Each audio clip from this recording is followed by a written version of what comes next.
Introducing the panelists for this conversation on justice, belonging, and autonomy. First, we have coming to the podium, JaeKur Lockhart, who is an Arkansas native. He earned his bachelor's degree in social work from Henderson State University.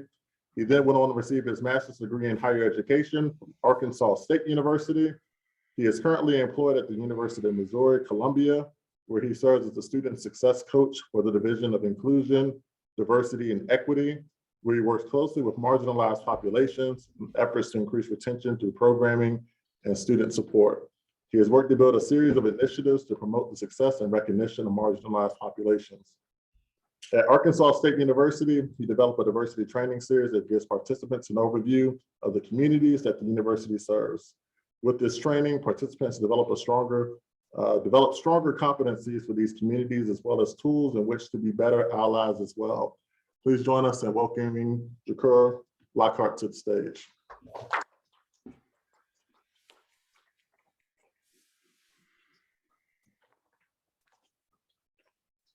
Thank you. Just a moment, I'm gonna pull up my presentation.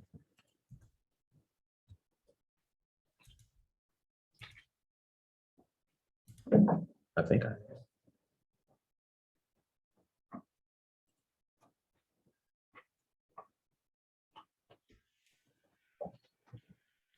of course it will show up now.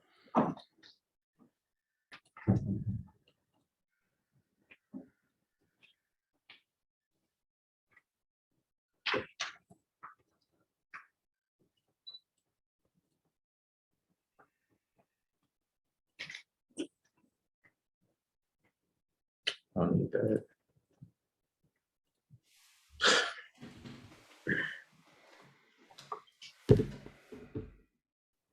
Seems nobody was using this. I apologize for the delay. We're just trying to get this set up.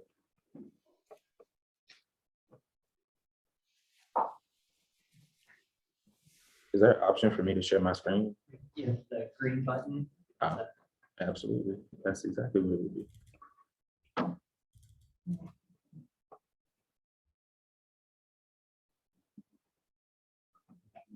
All right, now we're good to go. Again, my name is JaeKur Lockhart. I'm an Arkansas native. I currently am employed at the University of Missouri at Columbia. Again, like they read in my bio, I'm a student success coach and I work closely with IDE and I work specifically with the LGBTQ Resource Center.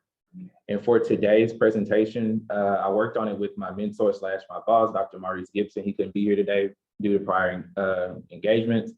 And the title of it is We Still Need the Village, Black Male Success Initiatives. Keywords are impact, Black men / man, mentorship, academia, and development.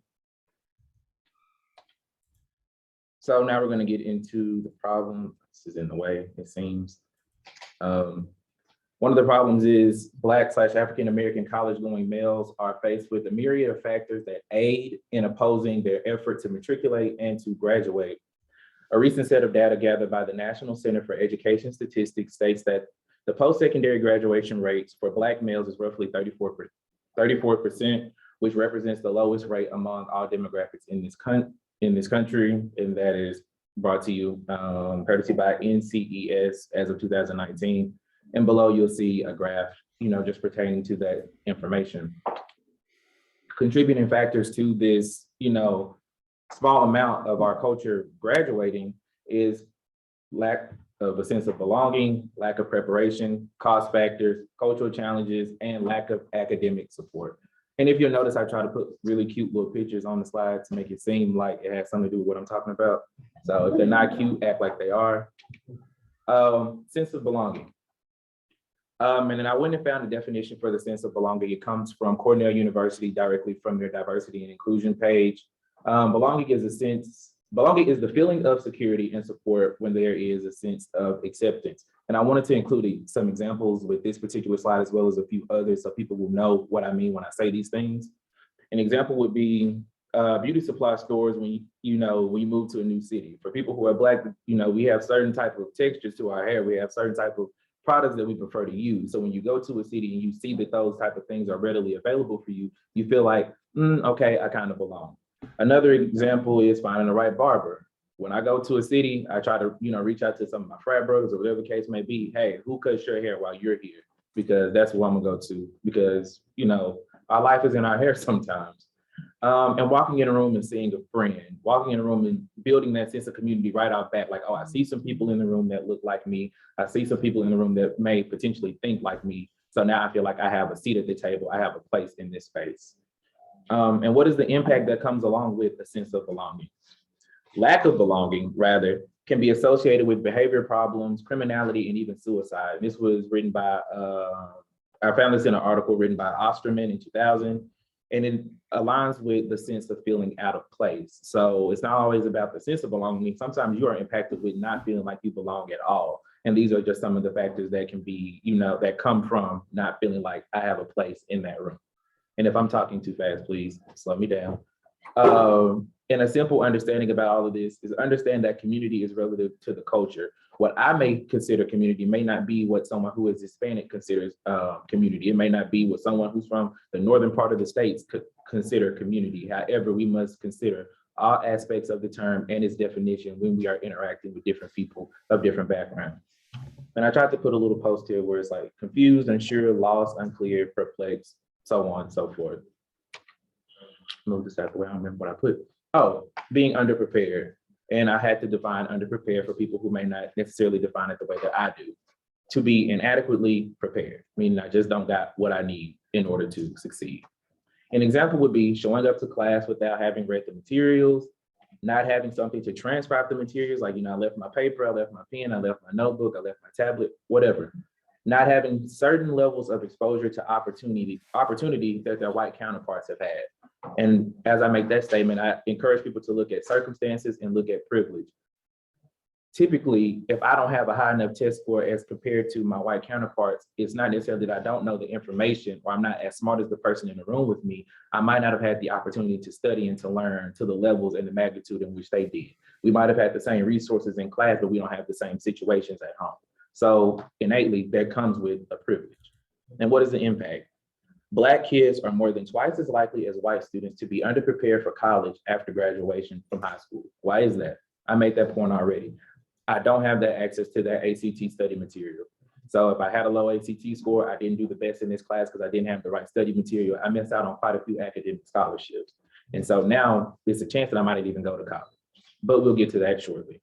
In conclusion, African-American males are seen as underperforming, but there needs to be an emphasis on circumstance and resource availability. They are placed at a disadvantage starting in K through 12. If I can't succeed from kindergarten through 12th grade, it's very rare that I'll have those resources available or that I'll suddenly have a light that goes off in my head that teaches me how to navigate by the time I try to go to college. So if I'm not succeeding on this level where it is mandatory and primary that I go to school, the secondary option becomes more lack in my mind. Which one is this one? Cost factors. Many people may want to get a college education, but accessibility is foremost in making that desire a reality. An example would be Black college students are not equally faced with the same measures of accessibility in terms of academic scholarships as their white counterparts. Again, I kind of led into this information. ACT scores, GPA. I don't have that study material. Oh, you took an ACT prep class. I don't have the money for that, or I don't have the time to. I have to, take care of home. I have to help my mom or my dad pay bills. I don't have that same luxury. Not that people should be upset about their privilege, but let's acknowledge the fact that I didn't have those privileges as well. An impact, not being able to afford to go to college is one of the leading factors as to why anyone, regardless of race, gender, or creed, could decide not to attend. Whether you're Black, white, purple, orange, blue, if you don't have the money to go, and if you don't have the resources for someone to get you the money to go, you more than likely will not go. And when it comes down to not having, money readily available for you, some people turn to loans. Not always the best option. It may be your last option, but it's not always the best. A fact, Black and African-American college graduates owe an average of $25,000 more in student loan debt than white college graduates. So you're running the chance of, for sure, going into that for the hope of having a job and job security after you graduate. You're not for sure what's going to happen after you cross that stage, but you are for sure that you owe somebody some money. And from the looks of it, we are not having loan forgiveness. So moving on to cultural challenges. No other demographic group has fared as badly, so persistently, and for so long. And this is in reference to the African-American male.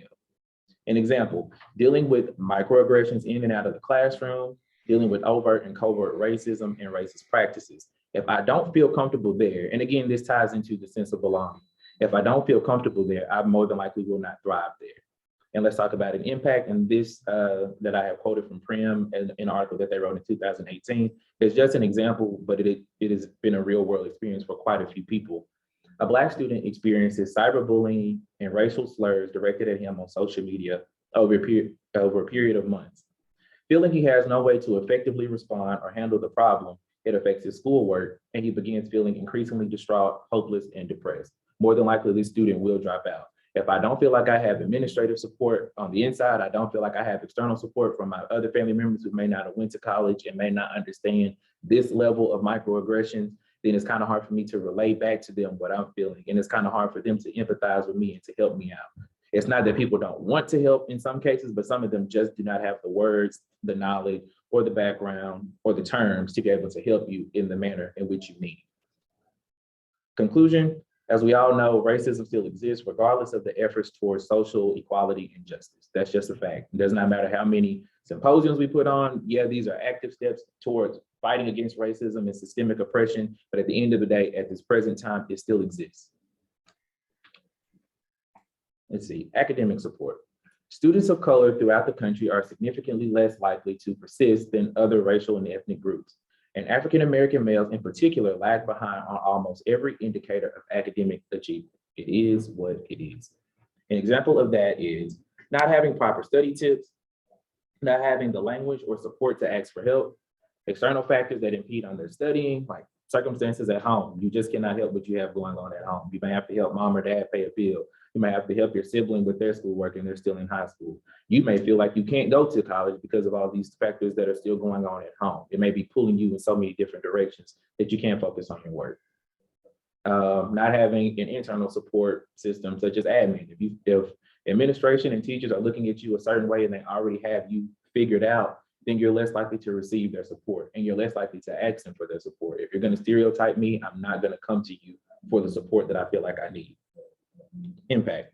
If you don't feel like you have faculty and staff in your corner to guide and mentor you, then it can be relatively unlikely for you to thrive more than those who do have that support system. For people who have mom and dad at home supporting them, grandma and grandpa at home supporting them, their siblings supporting them, and then people who also have faculty and staff supporting them, then they're more likely going to thrive and do better. Not all the time, but that's more likely the case. It's more often than not. And some of those support factors could be them just not giving you any trouble. Some people, their support comes from, okay, I don't have to worry about what's going on at home. They are handling themselves. You know, that can impede on our practices here because I got to deal with everything that's going on at home. Conclusion, it is stereotypically assumed that Black men don't attend college, but we need to address why that stereotype is prevalent and what truths are within this stereotype. How are faculty and staff treating our students? Are Black men not attending college, or can they just not attend college? Are Black men not graduating, or are they not given the tools and the options and the resources to graduate? Get this out of the way. Here we go. Proposed remedies, Black student success initiatives. And these particular initiatives should always, at the very least, be comprised of these components: mentorship, guided learning, service, and support. What are they? And here are some examples from different institutions that I kind of researched before, making this presentation. For example, UT Austin, the Hampden-Sydney Center for Black Males. And in this particular center, they have the Collegiate Black Male Retreat, which is something that they do annually. Last I checked on their report, the last one they had was in 2020, just before COVID. So I think, if I'm not mistaken, they're in the process of getting that back started. But what it is, the Black Male Retreat is under the Longhorn Campaign for Men of Color, and it sponsors the annual Collegiate Black Male Retreat. And what it does is it focuses on enhancing the college and post-graduation experiences of college males. It's good to have examples in front of our college-going, or hopefully college-going Black males, so that they'll know that it's an option, it's attainable, and it's possible. If I don't see somebody in the room that looks like me, if I don't see somebody doing something that I want to do, sometimes I may not take that chance and venture into doing it. Another example, I had to throw this shameless plug in because I work here and I work with these groups of students pretty often. University of Missouri, Columbia, we have something called the Mizzou Black Men's Initiative.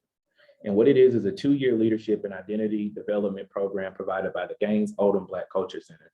And it aims to foster a sense of belonging, promote engagement in curricular and co-curricular life at the university, and encourage responsibility. And you even get college credits for this course. So it's not mandatory, but if you choose to take it, it does expose you to a wider range of options and opportunities and resources that are available at our campus, and it gets you involved in the community and external from Columbia as well. The primary proponent of what this presentation was about is the impact of those Black student success initiatives. And one of the more important ones, or the one that gets seen the most, or what a lot of these other initiatives are modeled after, is Brother to Brother. And I searched online to find a more concise definition that I feel is very important, and it encompasses every idea that I think that it means.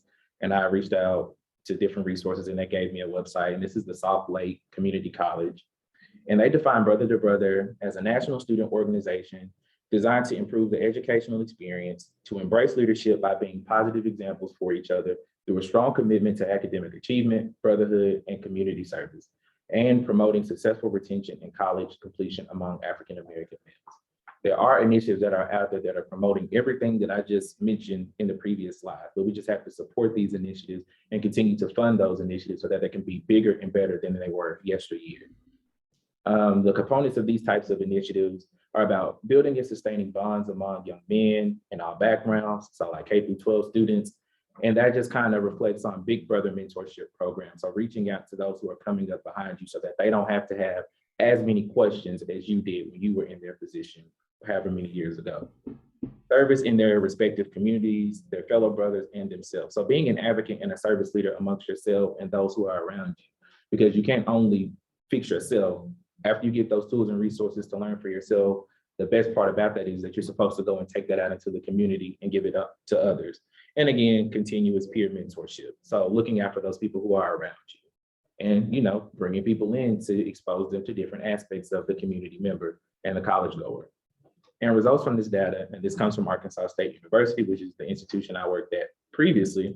According to the Office of Institutional Research and Planning, out of the African-American male freshmen enrolled in 2004, only 4.9% of those students graduated in 4 years. Thanks to organizations like Brother to Brother, that number is now at 23.8%. And this was as of 2018. That is a tremendous percentage in growth, but of course we could always do better. Let's try to get that to 50%, almost to 100%, and then to 100%. And in closing, move this out of the way one last time. Maybe not. There we go. And in closing, what can we do? Let's talk about impact. Black male student success initiatives are imperative to the maintenance and the increase of their respective population on college campuses. We need initiatives like this to show other people from our community that what we're doing is possible. It's not unattainable. I know specifically for myself, joining organizations like this and being able to advise organizations like this, I was able to see the trajectory and what my education in my mind could take me. I was under the impression that the most I wanted to do in college was get a bachelor's degree. Then I said, okay, well, I might get a master's degree. Got a master's degree, and now I just got accepted into a PhD program at Mizzou. All because I saw someone else who looked like me, who stepped into those spaces that I always have wanted to go, but never thought I had the nerve to do. Testimonials, again, kind of already said this part. As someone who has benefited from these initiative opportunities, I can attest to the need in continued community building to be able to foster that truest sense of belonging at your home away from home, because that's what colleges are, your home away from home. And it's important to make the best of those. And so what's next? Continued funding and productive research, continuous administrative support, and continued celebration of achievement and performance. It is important to note every milestone that you make while participating in these initiatives. If one of your grades in your class increase from participating in the after school sessions or dealing with things like that, it's important to note that so you can mark the fact that you have made progress, so people will know what areas they need to focus on and which ones they can say, okay, we've done our part with that. It's performing functionally and high function, so we're good. So we need to focus on something else. So it's important to know everything that you've done so that you'll know that we're doing good, or shoot, we might be doing bad and we need to reroute. And that's the end of my presentation. Are there any questions?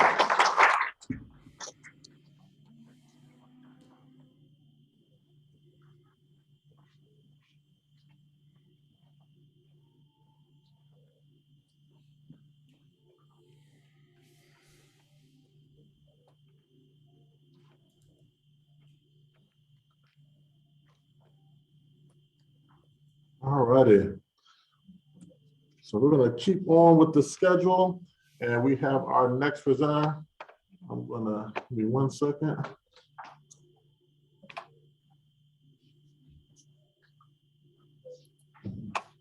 All right, so next up we have Jesse Bullock, who is a PhD student in educational leadership policy at Texas Tech University, where his research interest is education law and policy, with a particular focus on student discipline, policies, and student conduct procedures.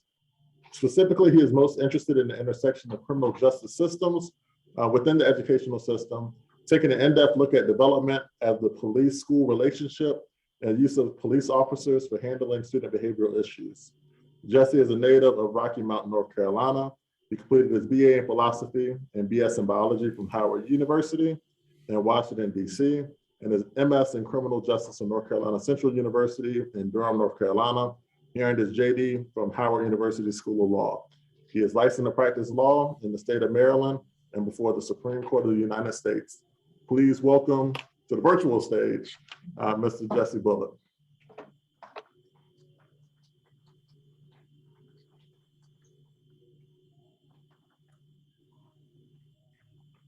The floor is yours.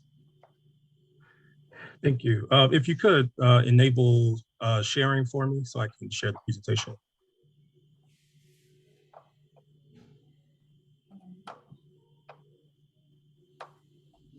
Click the.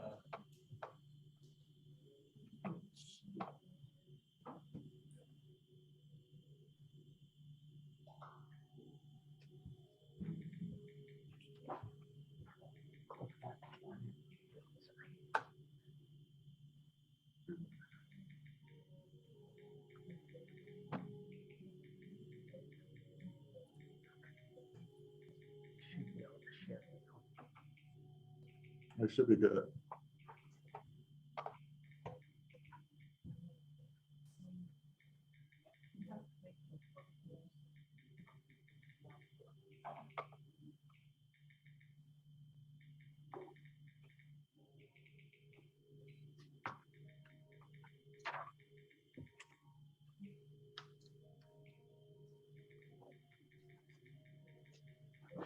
Great. Good afternoon. My name is Jesse Bullock, and I am a PhD student in educational leadership policy at Texas Tech University, located in Lubbock, Texas. The title of my presentation today is Transformative Educational Experiences, Empowering Young Black Men to Excel in the Classroom and Beyond. Before I begin my presentation, I would first like to thank the College of William and Mary and the Lemon Project for allowing me to join with you today and to speak briefly about a topic that means a lot to me. For the past few years, I have been intently studying the ways in which we discipline our students in schools, paying particular attention to those groups of students who have been historically marginalized and treated unfairly. And it goes without saying that there are some major problems with the disciplinary system that is used primarily in schools today.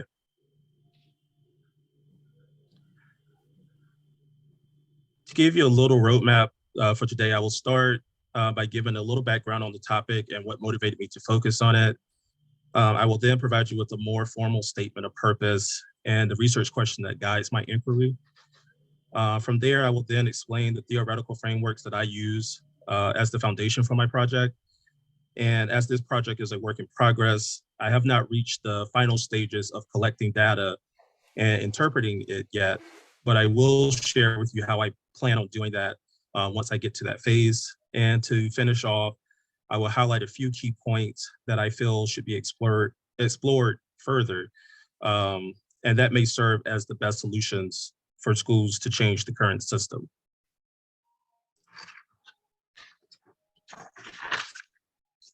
So to start off, I want to ask you a question, and I want you to take a few seconds to kind of think about it. And I'm going to intentionally put a little pause behind it because I really want you to focus on it. And so that question is, what do you think is the everyday experience for young Black boys in schools? And so another way of stating that question is, when you think about young Black boys attending school, what does a typical day look like for them? And so in your mind, you probably have an idea or some thought about what school must be like, what it must be like to attend school as a young Black male. But let's go a little bit deeper into that and look at it from a few multiple ways. So what does attending school look like physically for them? And then let's also think about what does it look like mentally for them? And then what does it look like socially for them? And then what does it look like emotionally for them? And lastly, but most importantly, what does it look like academically for them? When young Black boys wake up in the morning, are they excited to go to school? Are they thinking about their favorite subjects or their favorite teachers or seeing their friends? Or the flip side of that, do they dread going to school? Is there some trauma they have experienced at school? Does the idea of going to school make them feel miserable? Or what I study specifically, are they fearful of being punished by school officials, or even more so, by law enforcement officers who are present on campus? So as you're beginning to think about these different questions, we can see that there are many layers to this issue. And I hate that I don't have you with me for an entire semester to kind of go deeper into this topic. But if you will indulge me for a few minutes, I'll try to touch on at least the surface of what motivates me to kind of research this.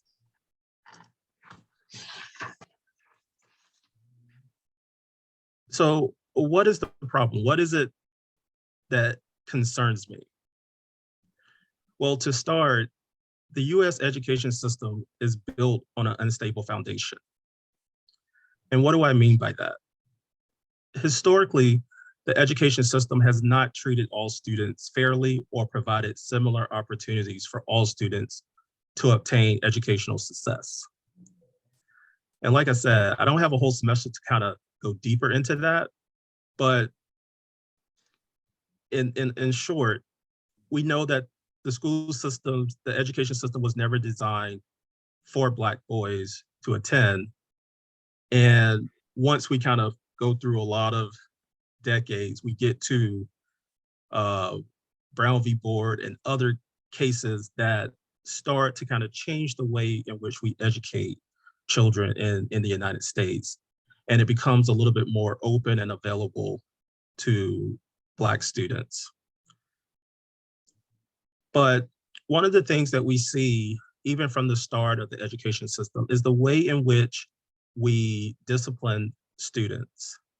And so from the very onset, schools have used a punitive punishment approach to discourage bad behavior.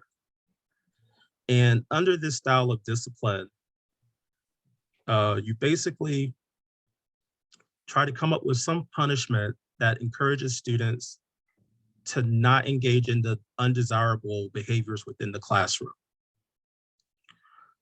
And when you look historically at this approach to education, we start to see some similarities with it and the way we handle crime within society. And so during the 1980s and the 1990s, you saw this sort of increase in this get tough on crime policies within the criminal justice system. And if you start looking at what happened in the education system around the same time, you saw the introduction of zero tolerance policies. And once these zero tolerance policies were instituted, you begin to see an increase in the criminalization of students. Because now, just normal behavior that you would expect from a child is something that they're being disciplined for. And there is significant research out there that shows a direct link between school disciplinary issues that in particular are due to zero tolerance policies and future contacts with the criminal justice or the juvenile justice system. And when you look at the data of the students who are being disciplined, Black boys are receiving a disproportionate amount of the punishments in schools.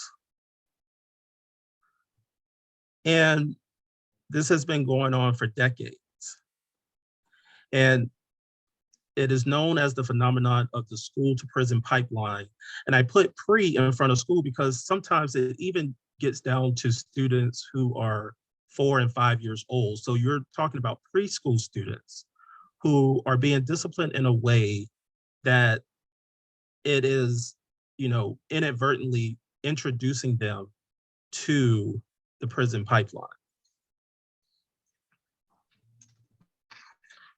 So the purpose for my research project is to examine the experiences of young Black males in school and the ways in which they are disciplined. And one of the questions that I'm using to sort of guide this research is, are racial disparities in school discipline resulting in too many young Black males missing too many days from school, which directly contributes to their missed opportunities for instruction? And I'll explain that a little bit more as I go along. So the theories that I use to sort of guide my research, I come from a criminal law background and have spent a few years working within the criminal justice system. And one of the theories that is sort of the bedrock of criminology is the deterrence theory. And the gist of the deterrence theory is you want to keep people from engaging in certain criminal activity. So you create some punishment that will hopefully deter them from engaging in the behavior. And the punishment has to be so severe and it has to be administered rather quickly. That's the meaning of celerity. And then it has to be certain. So meaning if they do the act, they have to know that they're going to be punished for doing the act. And if you have all of those elements, then that should make the person think twice about engaging in the activity and will keep them from doing it. And so when we look at how students are disciplined in school, it's very similar idea behind punishments that we give to students. We kind of come up with things that the student knows that if you do X, you're going to be punished. And it's going to happen, immediately, and it's going to happen every time you do it. And the other theory that I use, of course, which has become much more popular in the news these days, is critical race theory. And again, critical race theory is coming from within the legal community, which is how I was introduced to it. And basically, CRT is a framework that scholars use to analyze societal issues by intentionally placing race at the center of the research inquiry. And so moving forward, once I get to the data collection phase of my project, my goal is to interview the students to better understand their perception of the disciplinary process. I tend to be more of a qualitative researcher, so that's the reason why I want to get these direct experiences from the students, and then sort of look at the themes that are developing with the information that they share with me. But of course now, after a semester of data management, I feel like I'm moving more towards some quantitative things as well. And so there are some sources that I can tap into to get information concerning the rates of discipline and suspensions that we have in schools. I am based in North Carolina, and I attend school in Texas. So the North Carolina Department of Public Instruction and the Texas Education Agency are two places that I plan on looking because they both require their schools to submit data about the number of students who are receiving disciplinary decisions. And so what are the things that I want you to take away, or the things that are kind of standing out to me? Well, first, zero tolerance policies increase the criminalization of students. And this has been so since the 1990s, since we introduced zero tolerance policies in schools in the early 1990s. And the idea behind it is that it will help to prevent unwanted negative student behavior. And as I mentioned, it's an offshoot of the tough on crime strategy that was used within the criminal justice system itself. And both strategies rely very heavily on the idea that harsher punishments will discourage certain behaviors. And while the intent behind these policies may be to decrease bad behavior, the result over the last 2 decades, especially within schools, has been the increased criminalization of students' behavior, even minor things that are not damaging. Students are being punished for it. The other thing that is coming up a lot in my research is there's a movement going on now because we understand, we have a better understanding of these kind of punitive punishment practices and how they are sort of out of date. And so there is a movement to ban out of school suspensions. And this is one of the main ways that policymakers and stakeholders are choosing to address this punitive punishment practice in schools. And so within the last few years, we've had 9 states and the District of Columbia who have actually enacted laws that limit when a student may receive an out-of-school suspension or expulsion. And so these states, they're all across the country, so it's not like it's in one particular region. You have the states of Arkansas, California, Connecticut, Louisiana, Nevada, North Carolina, Oregon, and Rhode Island who have implemented these laws, as well as the District of Columbia. And since these laws have gone into effect, schools are starting to use the alternative of in-school suspension. And, you have to ask, why are they kind of shifting towards this approach? And I always say the devil is in the detail. Well, if you look at kind of the reasoning behind it, it's because when they use the option of in-school suspension instead of sending the school kids out of school, they still get to count that student as present in the school that day.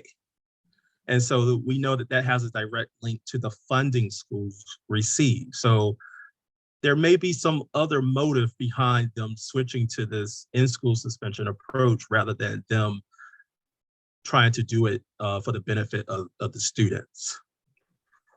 And then another strategy that you will see happening now is the use of restorative justice practices. And again, this is an idea that comes from the juvenile justice system, and we're now seeing it show up in schools. And the idea behind this approach is that teachers and school administrators can use this alternative to discipline instead of using punitive punishments. And there's a greater emphasis placed on the student being a member of the larger community and their negative behavior being viewed as something the community as a whole can correct. And so under this approach, the individual student is not viewed as a problem, but instead they are given the opportunity to sort of restore their good standing within the community and to repair the harm that their actions caused. And so most importantly, under the restorative justice framework, the student learns that they are a valued member of the school community and that they have a supportive network to become a better individual. And lastly, and what I think is probably most important, is we need to give students more of a voice. And so well-being of Black students and to encourage their achievement, they need to have more of a voice in their schooling process. Sometimes all a student wants is to be heard. And that just means that they just want somebody to care enough about them to allow them to tell their story. Sometimes we prescribe certain attributes to students and we don't give them the opportunity to tell their own story. And so giving them a voice and just letting them have that space and that opportunity to share whatever it is they need to express themselves is very beneficial. And it goes a long way in creating school environments that encourage positive student behavior and supports their development and learning opportunities. So to close it out with you, we need for schools to continue exploring these alternative disciplinary strategies because we need to decrease the number of students who are receiving punishments in school. And right now, restorative justice is sort of taking the lead on that, but there are other options that schools can explore. And then also, we need to understand that out-of-school suspensions are detrimental to the learning process for students. It is harmful to them. And so it is good that schools are moving away from suspending students, but we need to make sure that we're doing it for the right reasons. And then lastly, we need to eliminate the unnecessary applications of zero tolerance policies because the heavy reliance that we have on them, also coupled with the unjust treatment of historically marginalized student populations, has resulted in the overrepresentation of certain students who are being disciplined. And again, this mirrors a lot of what is happening within our criminal justice system. And there's too great of a precedent of this preschool to prison pipeline, this phenomenon to continue. So again, I just want to thank College of William and Mary and the Lemon Project for allowing me to speak with you today briefly. And if you have any questions, feel free to let me know.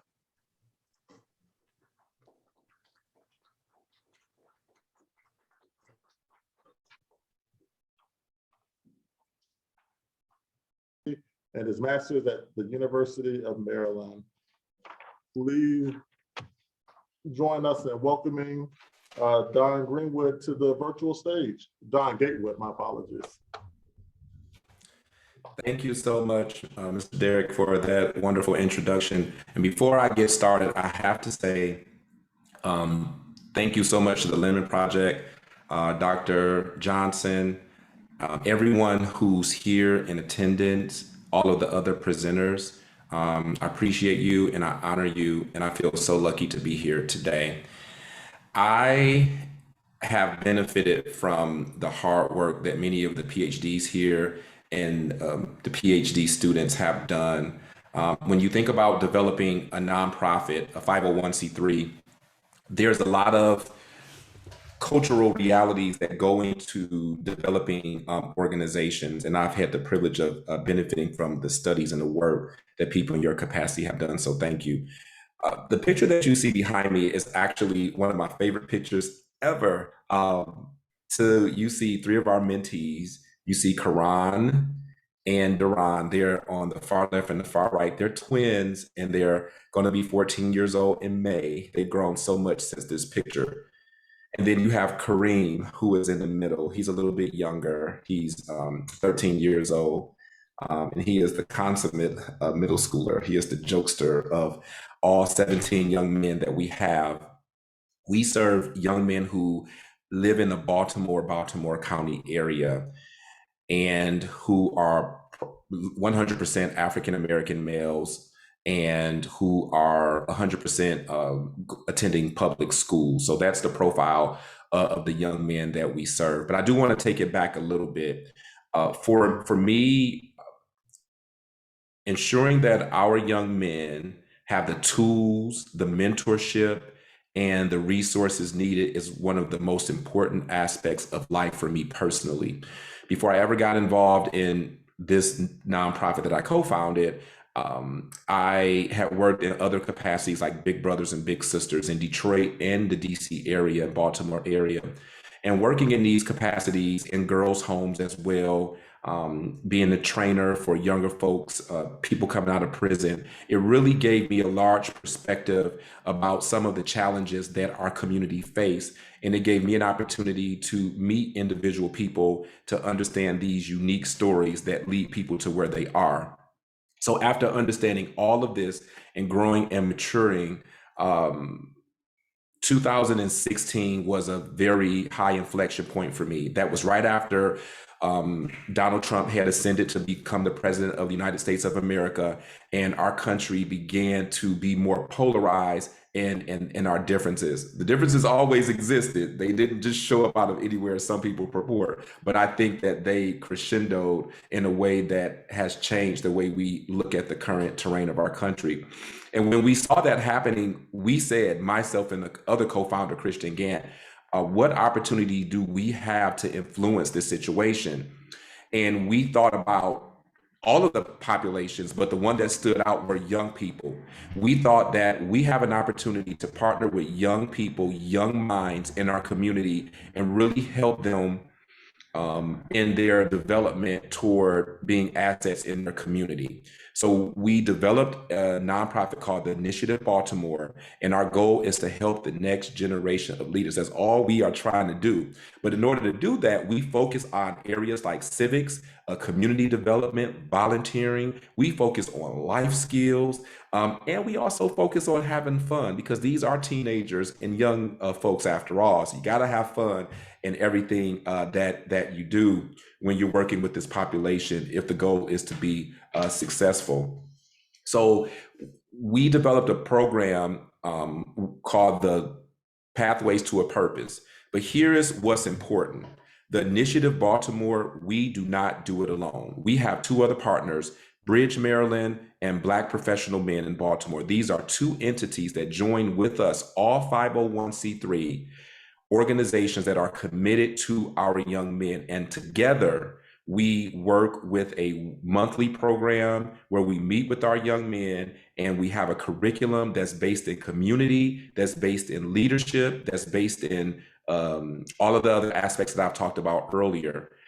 We meet in Sandtown, Winchester, which, if some of you may know, is a challenged, very challenged area in the city of Baltimore. But it's also an opportunity where there's resilience, and there are tons of people who care about the direction of their young folks.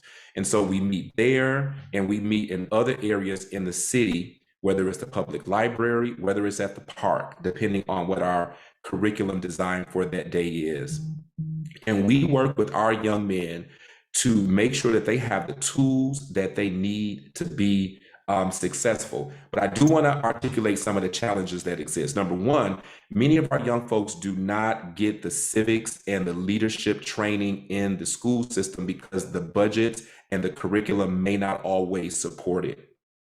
Number two, some of our students may have challenges that may prevent them from understanding the realities of what's happening in their communities, whether it's the household makeup or whether it's other external factors that may exist for them that make things difficult, socioeconomics. And then there are also the behavior component as well. Some of our young men have applied to Cornell, Morehouse, and have gotten into those institutions, University of Maryland. In fact, one of our young men applied to about 20 schools. He got into probably 18, 2 Ivy Leagues. The brother is bad. He is bad in the best way possible.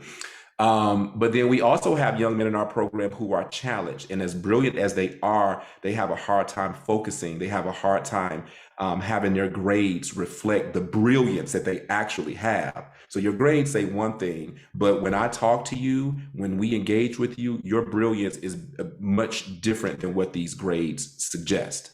So it's our job to understand these challenges, peel back the onion, if you will, which is each of our individual young folks, and understand what are the circumstances that help them succeed? What are the circumstances that help them have a more challenging time to be successful? And how might we, as men, Black men who are in a mentorship capacity, fill in those gaps, support the parents, support the school system so that our young men can grow?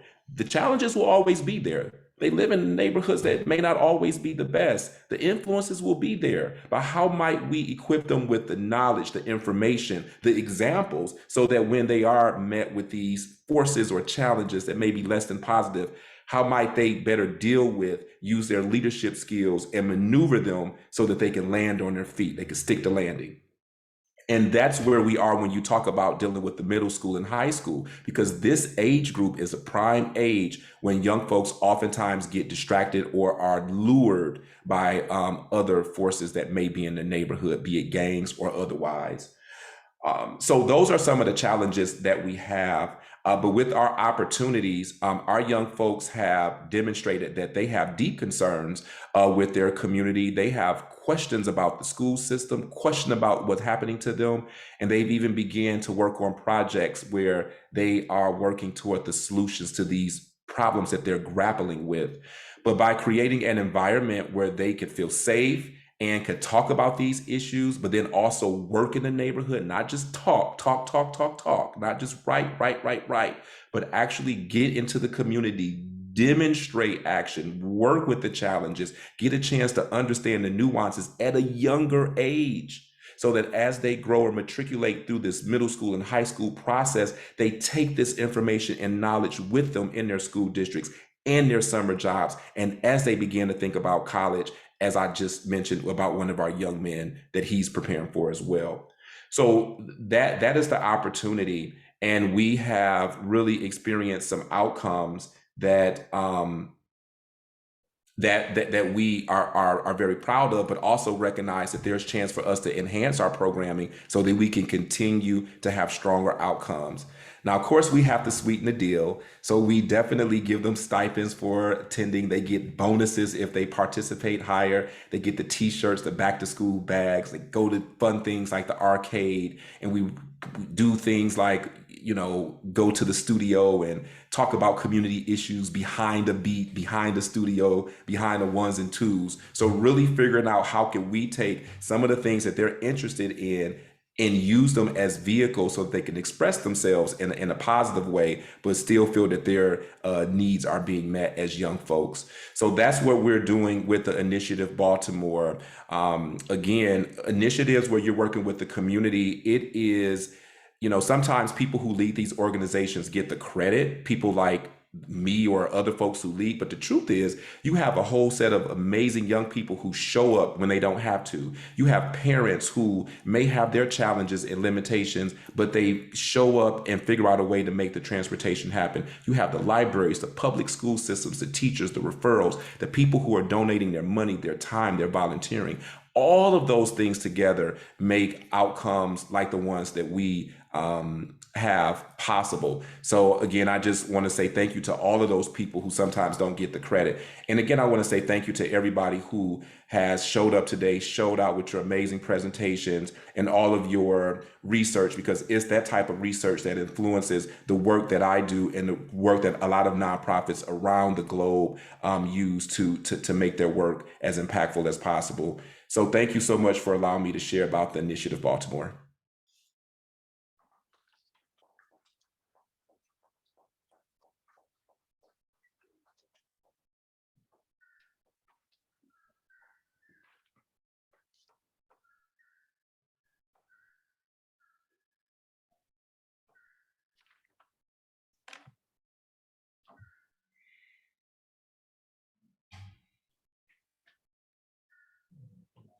Bear with me. All right. Thank you once again. Can we give a hand for all three of our panelists for today? All right, so now we're going to do a little bit of Q&A. So for those on the virtual chat, please feel free to drop questions in the chat, and then we'll also entertain those from the audience based off of the three presentations that we've had thus far.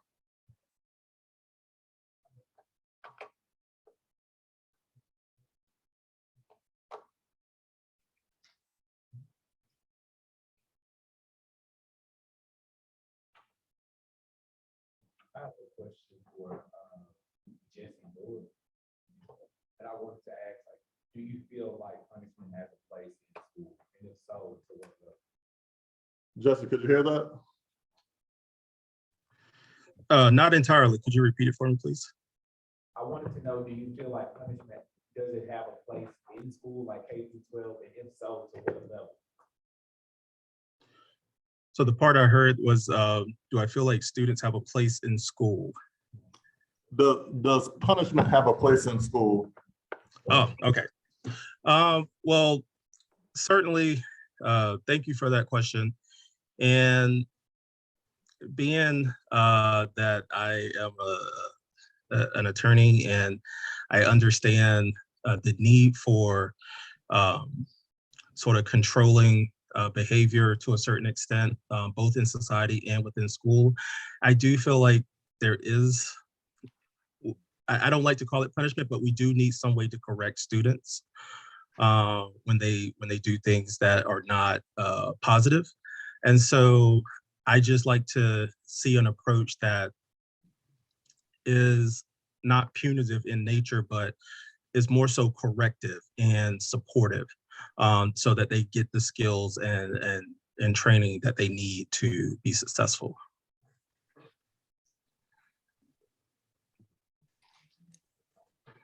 Sorry, just want to thank you, Ron. This was mentioned this morning in the plenary session, and also several of you have made the comment about seeing people who look like yourself. So what do you think we can do to get more Black male teachers out there? Or what is being done to get more Black male teachers?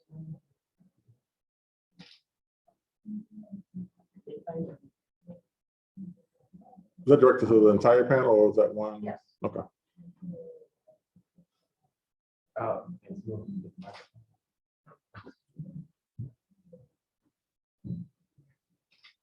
I feel like it would be important to pay more. I think in more hospitable conditions, like I mentioned in my PowerPoint, African-American students are more likely to be $25,000 more in debt than their white counterparts. So they're going to need, one, money to offset the debt they're in, two, to have a sustainable income so that they can live comfortably after dealing with students and faculty and staff all day long. So I feel like the primary thing is to pay them more to offset the different struggles that they have to deal with that their counterparts don't really have to deal with. So, you know, basically that.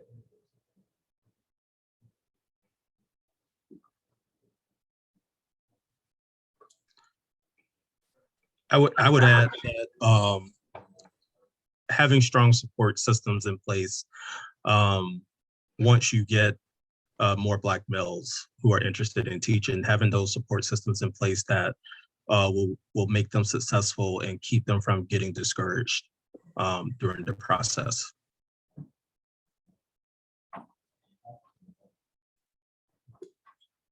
You first have to recruit them, because I'm in education and I don't think they're going to some of the Black colleges to recruit. And you do need money. They're not recruiting at a lot of Black colleges. That's one thing. All right, so we also have a multi-part question in our Zoom chat, and this is for the entire panel. What do you all feel the community needs to be doing right now to uplift young Black men? Is the first part of that question. Well, I think one thing, this is Don Gatewood, one thing that we can do is we can listen. We can listen to our young Black men. They have powerful thoughts, they have powerful voices. Sometimes they express themselves in a diverse amount of ways. I sometimes am challenged with us as people. We sometimes have an expectation about what people should say, how they should present, what forms of communication are acceptable, which ones are not.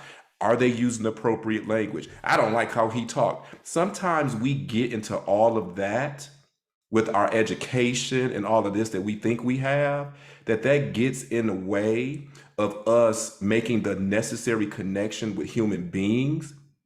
And our young folks are human beings with exemplary understanding of what's happening, anecdotes and suggestions. So I think having spaces where they actually can share and feel safe, I think that will be a wonderful start. And rather than us grappling about what does that look like, we could literally ask the question. So I think that someone, talked about what type of extracurricular programs. Well, again, we can start by asking. And I think that a lot of us, we just get into these mindsets of creating programs and thoughts and studies and fail to include the people who they're meant for. And then when it doesn't work, we all looking around crazy. We don't know why, we don't know how. You haven't spoken with them. You haven't prioritized them. You said you did, but no, you didn't. Because you didn't talk to them in the way that they needed to be taught, and keep on talking to them. So that's what I would recommend. Start listening, start asking. You don't have the answer. They do. Now go get it. I think we have a comment over here. Yes, on the first one, for the first one, trying to solicit Black male teachers and to sustain them. Money is one of the variables. Support is the major variable. They want to feel valued and they want to be a part of the decision-making framework in a school. And so when you give them those particular things, they feel that they have the leadership to assist in looking at the framework of the school. The second one, when you talk about, we want safe places to talk. The Black boys, the Black male teachers, they want safe places to talk. And they would love to have the supportive ears, people to listen. These kids want people to listen. Mentorship programs, number one, valuable, so important to these particular Black boys.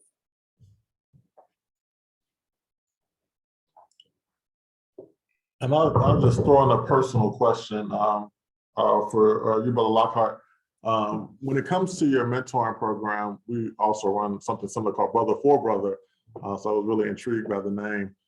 We talked about this earlier with the Black tax and how there's an expectation that Black faculty and staff and brown Black faculty and staff are expected to lead these initiatives, support these initiatives in their free time outside of their 9 to 5 without additional compensation.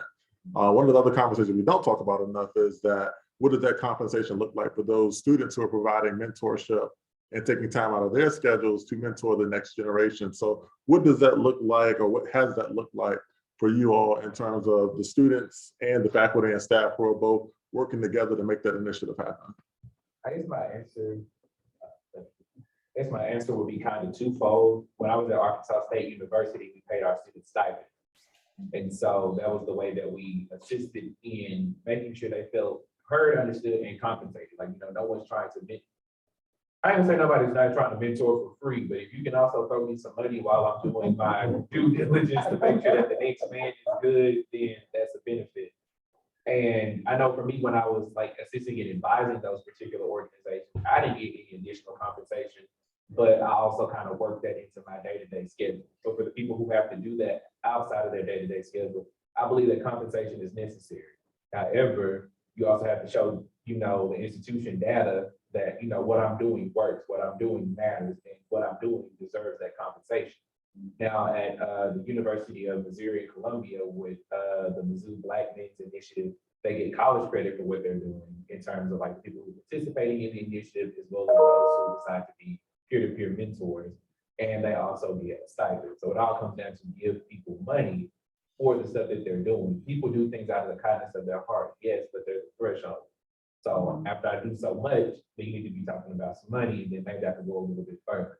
And then sometimes money isn't always the option. Some people just don't have the bandwidth to deal with all that kind of stuff. You have to understand that too. Maybe I just need you to mentor one student instead of 5, or maybe I need you to do this instead of that. Because I also feel like a lot of us, since we feel like we have that tax on us, like I have to help this next Black man.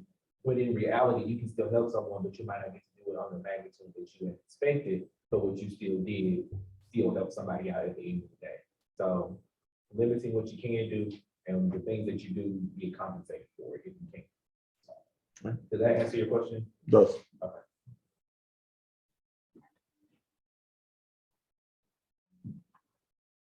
I just want to make a comment that I was thinking initially with your presentation, sir. But now I'm hearing a common theme about the need to create spaces where people feel like they're heard and listened to.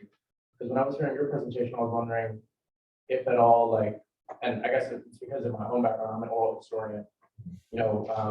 Oral history creates a space where people can really talk at length and feel heard. And the way that I teach oral history, I said this in the last presentation, it's not just a space for talking about the past or documenting facts, but a space for thinking together and probing questions. And so I guess I just want to make a little bit of a plug to say that each of these projects, I think, is kind of ripe for the creation of a space where, like, especially where you have, say, like students interviewing students, you can train them. It doesn't have to be oral history for the archive, like the kind of the dusty traditional way of doing it. But just creating that space where deep listening is the imperative. So I'd be curious to talk with each of you about how that kind of made that happen.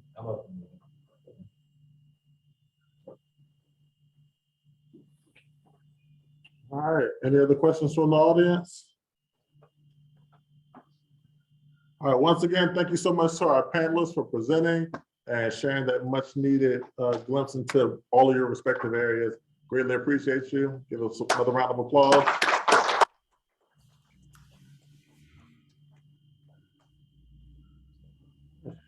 Thank you. Thank you.